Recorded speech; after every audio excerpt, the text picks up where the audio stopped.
Sem confinamento, o GDF descarta lockdown e anuncia hospital de campanha em Ceilândia. Volta às aulas dia 29 de junho, recomeça o ano letivo na rede pública. E prepare o bolso, a Petrobras autorizou o reajuste no preço do gás de cozinha. E ainda no Dia Mundial de Combate à Obesidade, um alerta sobre a alimentação infantil. 1 em cada 3 crianças está acima do peso. Olá, sou Rodrigo Orengo e está começando agora o Band Cidade, primeira edição.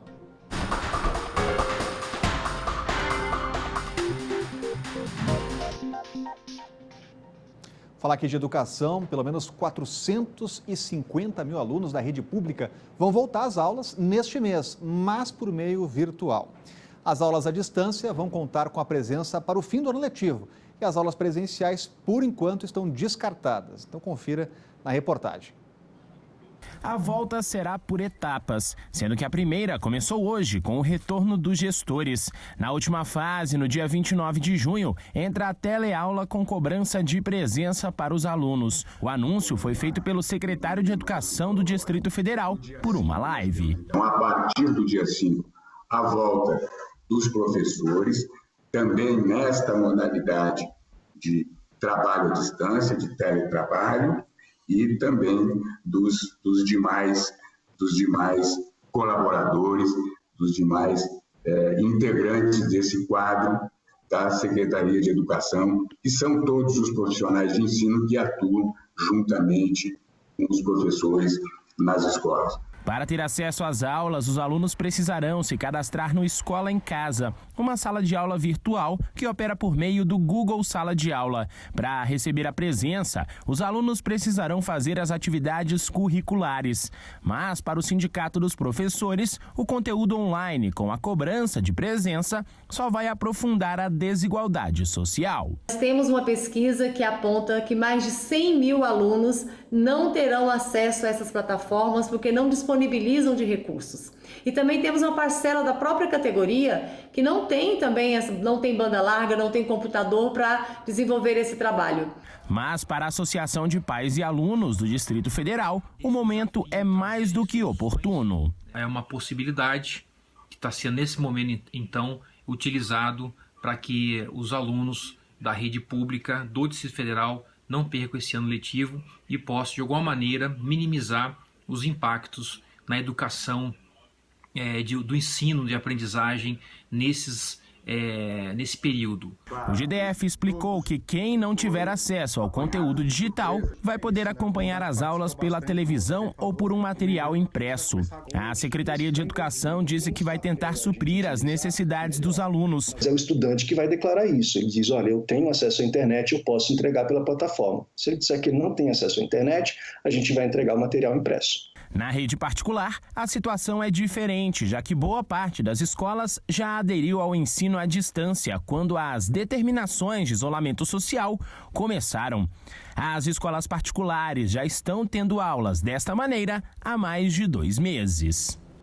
E Ceilândia continua liderando o ranking de casos e de mortes por coronavírus no DF.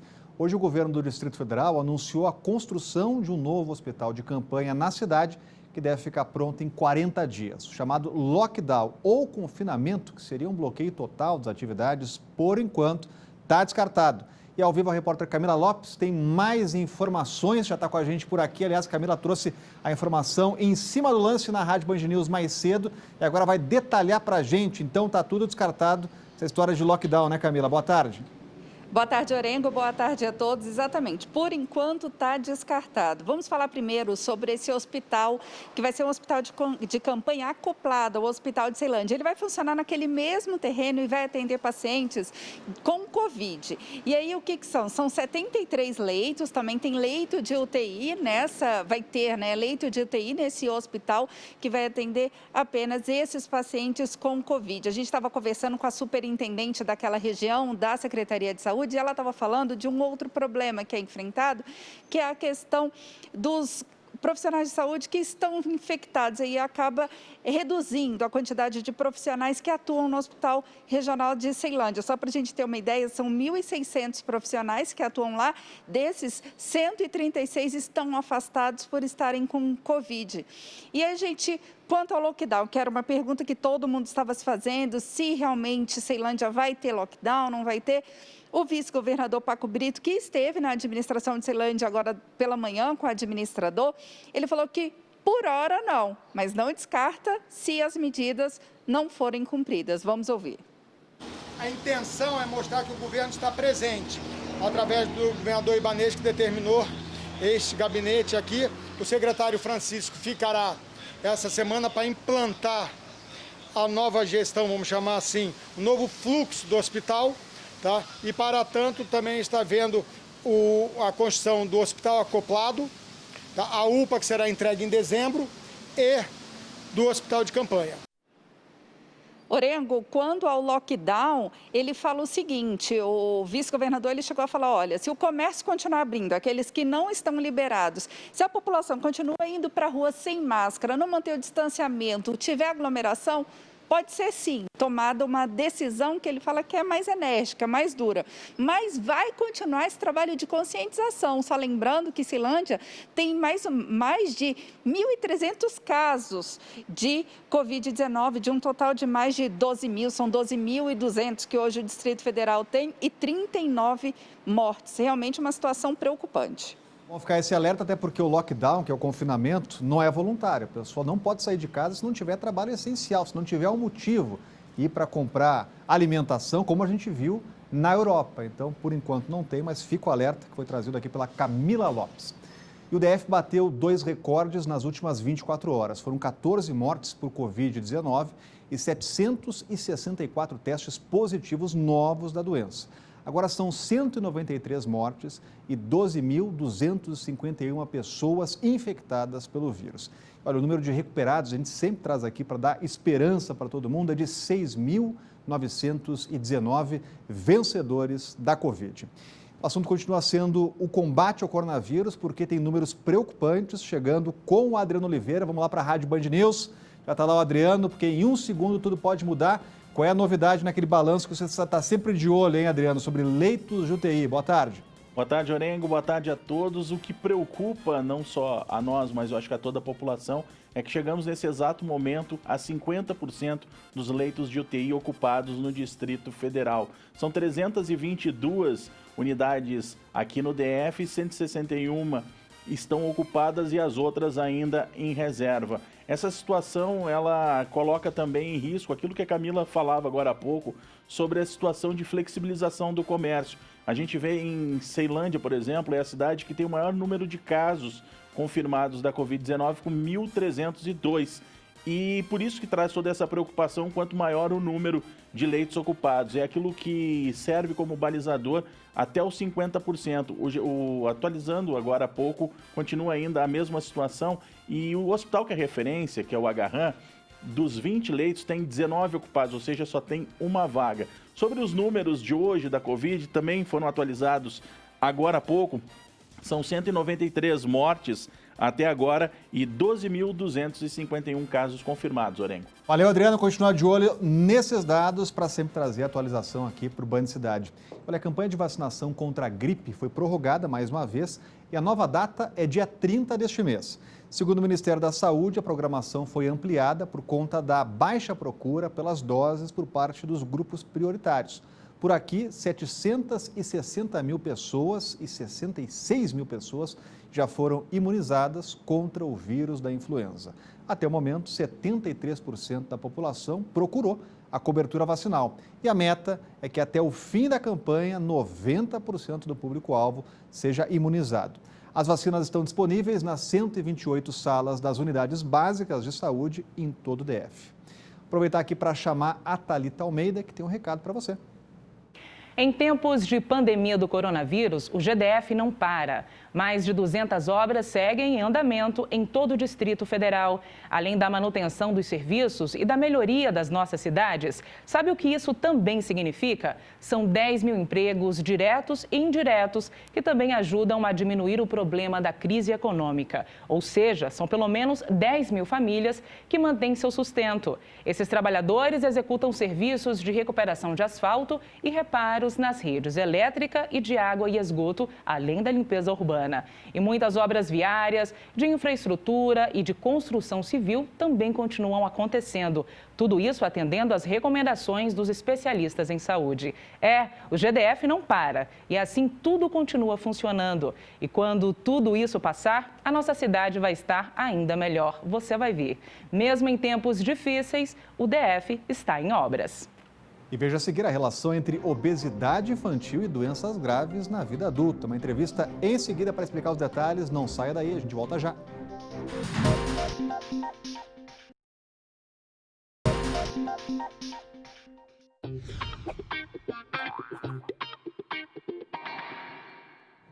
Uma em cada 3 crianças com idade entre 5 e 10 anos está acima do peso aqui no DF. E na vida adulta, os quilos a mais podem ser a porta de entrada para doenças graves. E para falar sobre esse assunto, o Band Cidade está conversando agora, vai conversar com o cardiologista Maurício Jaramillo, já está com a gente. Doutor, muito obrigado pela participação, seja bem-vindo aqui ao Band Cidade. Eu gostaria de começar, doutor, o senhor falando sobre os riscos. Qual é o risco que uma criança obesa que está acima do peso pode ter em função dessa condição? Boa tarde, doutor. Boa tarde, Rodrigo. Boa tarde a todos. Muito obrigado pela oportunidade e de chamar a atenção para esse grave problema, que é uma doença que está afetando grande parte da nossa população pediátrica, adolescentes. O risco é muito grande, não só pelo excesso de peso, alterar articulações, coluna, dificuldade para muitas vezes atividades físicas, mas o dano para a saúde, problemas de coração, problemas de pressão alta, diabetes, colesterol elevado, coisas que no futuro vão trazer problemas e graves nos adultos.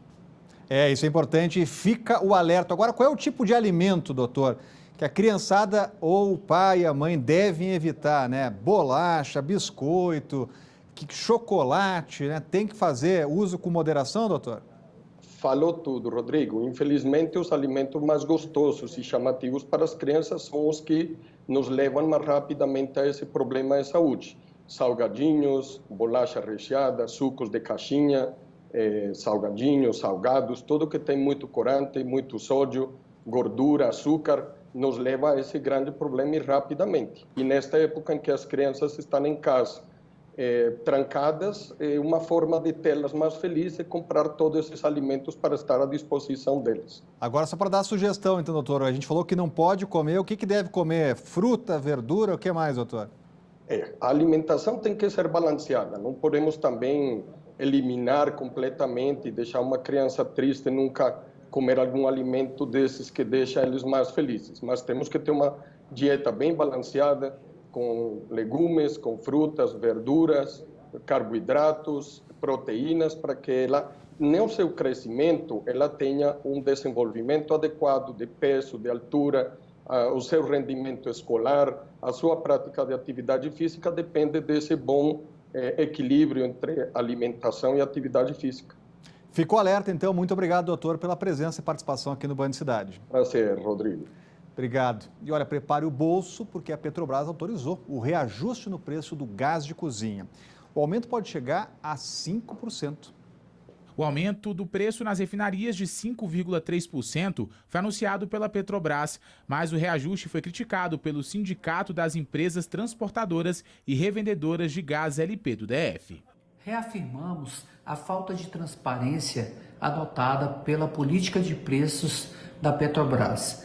Nesse momento de pandemia, não há argumentos, não há elementos que possam sustentar um reajuste nesse momento de crise. Por enquanto, o preço do produto pode variar de R$ 64,00 a R$ 95,00.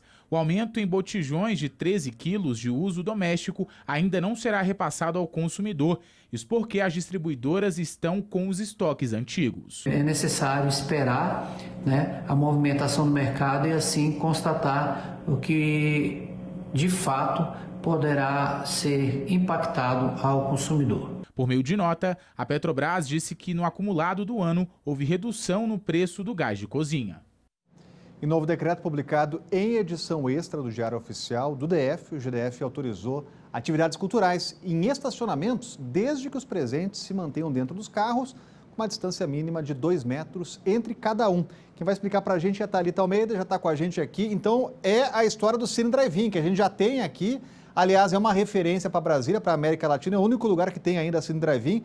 Mas é uma ideia parecida, Thalita? Boa tarde. Boa tarde, Rodrigo. Justamente, viu? Quem foi ao Cine Drive-In vai observar que o decreto justamente usou como base esse modelo. O Cine Drive-In foi aberto há mais ou menos uns 20 dias, né? Nós até anunciamos aí os filmes em cartaz. Então, é aquilo, né? Tudo que puder ser feito ao ar livre, em estacionamento, está liberado. Então, cinema, teatro, outras manifestações culturais, sempre respeitando aquele distanciamento entre um veículo e outro. A pessoa não pode descer do carro, né? E, além disso, fica proibida, continua proibida a venda de qualquer outro tipo de produto no local. O Cine Drive-In, por exemplo, reabriu, mas não tem aquela venda de pipoca, refrigerante que ocorria. Então, é esse modelo que vai ser seguido para as atividades aqui no DF. Então, tudo voltando, né, aos pouquinhos. Tivemos a liberação de igrejas e parques e agora cinemas e outras atividades culturais. Eu, Thalita Almeida, trazendo informações dessas mudanças, aí mais uma novidade. E olha, usa muito e estraga muito também. Sabe quem está se dando bem, aliás, nessa quarentena? Os donos de oficinas, né, que estão realmente com muita demanda. Veja aí na reportagem. Desgraça pouco é bobagem, né? No único dia, a máquina lotada de lençol, coloquei para funcionar, ela para de bater. Para esfriar a cabeça, eu fui tomar banho, água bem quentinha. O que aconteceu? Queimou o aquecedor, né, dona Nazira? Sem máquina de lavar roupas e sem chuveiro, a casa praticamente parou até a chegada dos técnicos no dia seguinte. A dona Nazira usa muita roupa porque precisa levar o marido para hemodiálise 3 vezes por semana e para fazer compras também. Se eu saio, eu ponho roupa para lavar. Meu marido sai, a roupa vai para lavar. Minha filha vai a algum lugar, a roupa para lavar. A procura por assistência técnica para esses equipamentos domésticos cresceu 70%, de acordo com o maior aplicativo de prestação de serviços no Brasil. O aumento foi registrado em um intervalo de 2 meses durante a pandemia. É recomendável, a cada 2 anos, uma manutenção preventiva. Muitos não fizeram isso antes da pandemia. Então agora a demanda aumentou muito. E na casa da Núbia, hein? Desespero. Loucura. O liquidificador parou de funcionar, a lava-louças, a máquina de lavar roupas e a geladeira também. E nesse momento, o que é mais importante para uma mãe e chefe de família que trabalha o tempo todo em casa junto com os filhos? E principalmente a lava-louça. A lava-louça e a lavadora de roupa também, né? São acho que as duas e acho que a geladeira. Tudo. Não dá para ficar sem nada. O ministro do Supremo Tribunal Federal, Celso de Mello, mantém para hoje, às 3 da tarde, aqui em Brasília, o depoimento do ministro da Educação, Abraham Weintraub. Quem vai trazer mais detalhes para a gente é a Natália Paz, já está aqui direto do Palácio Planalto e não teve essa história de marcar data, marcar horário, foi tudo determinado pelo Supremo, né, Natália? Boa tarde.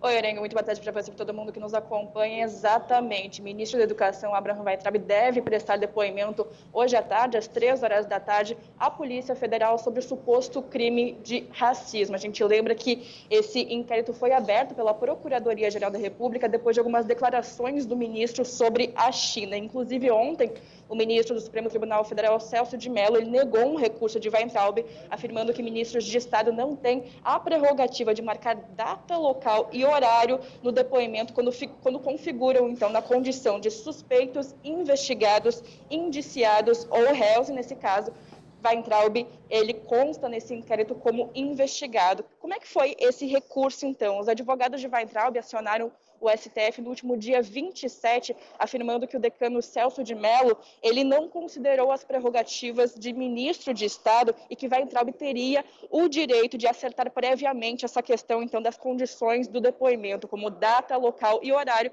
o que foi negado pelo decano Celso de Mello ontem à noite, finalzinho da noite de ontem. Então, segue essa expectativa para o depoimento de Weintraub hoje à Polícia Federal, às 3 horas da tarde, depois de algumas declarações dele sobre a China nas redes sociais. Ele está nesse inquérito, então, que está apurando suposto crime de racismo. A gente segue acompanhando e vai atualizando ao longo da programação. Orengo. Valeu, Natália Paz, falando direto lá do Palácio do Planalto. E olha, o presidente Jair Bolsonaro confirma a intenção de recriar o Ministério da Segurança Pública e alguns nomes para comandar o órgão já surgiram. Esse é o comentário do Cláudio Humberto. não se pode cravar com absoluta certeza, porque o presidente Jair Bolsonaro é imprevisível e adora desmentir expectativas. Mas o fato é que o ex-deputado Alberto Fraga, aqui do Distrito Federal, é favoritíssimo ao cargo de ministro da Segurança Pública, um ministério que está surgindo do desmembramento do Ministério da Justiça, como aliás aconteceu com muito sucesso no governo de Michel Temer. O fato é que Fraga é um especialista no assunto, coronel da reserva da Polícia Militar. Ele foi presidente da Frente Parlamentar de Segurança Pública durante muitos anos e com isso acabou conquistando o respeito e a admiração dos seus colegas que hoje o apoiam de forma unânime para esse cargo, segundo me disse hoje o deputado Capitão Augusto, que é o atual presidente dessa Frente Parlamentar e apoia Fraga para o cargo de ministro de Segurança Pública. E agora a Renata Dourado tem um recado para você. Como você já deve saber, o GDF está reabrindo as lojas de shoppings e de alguns outros estabelecimentos comerciais aqui no Distrito Federal. A ideia é fazer isso pouco a pouco, criando condições para que a vida volte ao normal o mais rápido possível. Para reabrir o comércio, o GDF estabeleceu algumas condições. As regras sanitárias, por exemplo, precisam ser rigorosamente cumpridas e elas são bastante rígidas. O uso de máscara é obrigatório para todos, clientes e comerciantes. Álcool gel tem que estar disponível e a higienização das lojas deve ser feita constantemente. O comerciante que não seguir as regras estabelecidas terá sua loja fechada. O GDF foi o primeiro governo a pedir para que as pessoas ficassem em casa, lembra? Pois é, você ficou, protegeu-se e vai continuar se protegendo e ao próximo com responsabilidade quando precisar sair a partir de agora. Isso é fundamental para que as coisas voltem a ser como eram antes. E é isso o que a gente mais quer que aconteça, não é verdade? E a seguir, daqui a pouco você vai ver que na rede particular o ensino à distância já foi adotado há meses. E a criatividade é aliada na nova dinâmica. O Band Cidade volta daqui a pouco.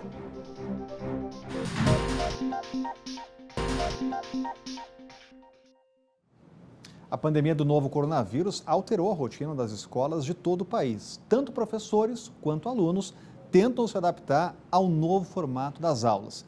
E na rede particular, a criatividade tem ajudado na nova dinâmica. Com quase 3 meses de aulas suspensas, os corredores dessa escola estão assim, vazios.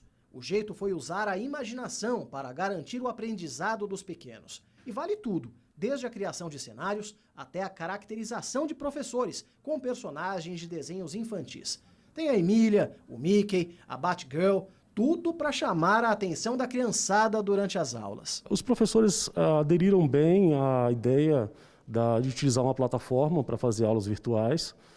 Os que tinham dificuldade foram capacitados, devidamente capacitados, e conseguiram se sair super bem. O feedback das famílias e dos alunos também são bem positivos para toda a nossa rede. Mesmo com toda a preparação das escolas, algumas famílias ainda encontram dificuldades para fazer as atividades em casa. Por isso, a carga horária precisou ser repensada. Mesmo porque a aula não consistia apenas com a aula síncrona, que é aquela que é feita online, mas também as atividades que eram feitas posterior. Outro sistema de educação que também precisou se adaptar foi o ensino superior. Houve assim, um envolvimento muito grande em termos de sensibilização dos professores, um treinamento dos professores para que eles usassem uma ferramenta tecnológica para substituir aquilo que acontecia em sala de aula, mas de forma remota. Tem que ficar claro que não foi uma transposição de aula presencial para EAD, não. Ao contrário, a gente continua tendo aula presencial, só que não no mesmo espaço físico. A Câmara Legislativa instituiu um sistema de trabalho remoto, mas a postura de alguns deputados tem dado muito o que falar. Vamos acompanhar o comentário de Cláudio Humberto. É lamentável, para dizer o mínimo, o linguajar chulo utilizado pelo deputado Hermeto, do MDB, durante reunião da Comissão de Segurança da Câmara Legislativa do Distrito Federal. O deputado não gostou da brincadeira ou reagiu mal a uma observação irônica do deputado Roberto Negreiros e reagiu aos palavrões, ao vivo e a cores, para quem estivesse assistindo. A gente tem aprendido, de uma maneira geral, que não se espera muito dos nossos políticos, mas a gente espera e até exige que, pelo menos, eles se comportem com decoro durante as suas atividades parlamentares. E agora a Thalita Almeida tem um recado para você. Quem precisou sair de casa esses dias percebeu que mesmo com o isolamento social, o GDF não ficou parado. Tem muitas obras em andamento por aí, trazendo boas notícias para o DF. Vou te dar uns exemplos, quer ver? A ponte do Bragueto foi entregue, agora maior, totalmente reformada e com 2 novas pontes laterais para facilitar a vida de 400 mil pessoas que moram na região norte. Agora está novinha e melhorada e tem até ciclovia. Mas não é só isso não. Vicente Pires também está com uma nova ponte em construção.